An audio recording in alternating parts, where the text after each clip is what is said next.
ایک بار حضور صلی اللہ علیہ وآلہ وسلم گئے تھے مکہ سے مسجد اقصی، اور پھر حضور صلی اللہ علیہ وسلم فرماتے ہیں جب میں واپس گیا نا تو کفار نے جو کہ مسجد اقصی دیکھی ہوئی تھی تو مجھ سے پوچھنا شروع کر دیا کہ مسجد اقصی کی کھڑکیاں کتنی ہیں، دروازے کتنے ہیں، پلر کتنے ہیں۔ جب انہوں نے سوال جواب کیے تو فرماتے ہیں کہ رب نے مسجد اقصی کو اٹھا کے میرے سامنے رکھ دیا، میں دیکھتا جاتا بتاتا جاتا تھا۔ ایک دفعہ حضور صلی اللہ علیہ وآلہ وسلم مکہ سے مسجد اقصی آئے، اور ایک دفعہ مسجد اقصی میرے نبی کی زیارت کے لیے مکہ گئی۔ او میرے نبی تو صرف کسی کی طرف دیکھ لیں تو وہاں رحمت کے پھول کھلتے ہیں۔ مسجد اقصی کی طرف منہ کر کے 17 مہینے میرے نبی صلی اللہ علیہ وآلہ وسلم نے نماز پڑھی۔ مسلمانوں کو پتہ ہی کوئی نہیں، ہماری خبریں ہی اور ہیں، ہمارا درد ہی اور ہے، ہمیں پتہ ہی نہیں بم کہاں برس رہے ہیں، ہمیں یہ خبر ہی نہیں۔ اور میں اس دور میں تقریریں کر رہا ہوں جہاں سوتوں کو جگانا نہیں پڑتا، جاگتوں کو جگانا پڑتا ہے۔ سیانے لوگوں کو سمجھانا ہمارے ذمہ لگ گیا ہے، کیا کریں، اس قوم کو سکھانا پڑتا ہے جسے پتہ سارا ہے، لیکن جان بوجھ کے آنکھیں ہماری بند ہے۔ یہ مولوی کوئی بات کرتا ہے، یہ لوگ کہتے ہیں دیکھو مولوی گالی دیتا ہے،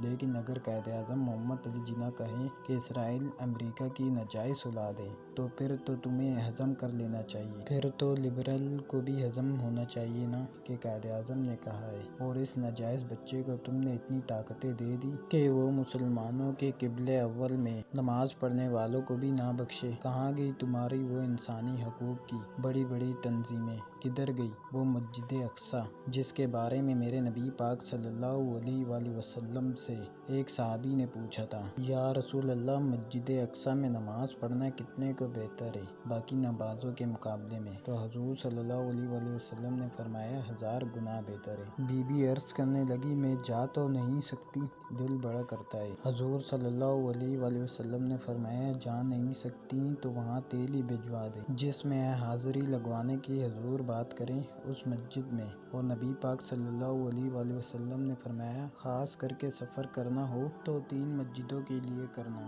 ایک مسجد حرام بیت اللہ کے لیے، ایک مسجد نبوی کے لیے، تیسرا مسجد اقصی کے لیے۔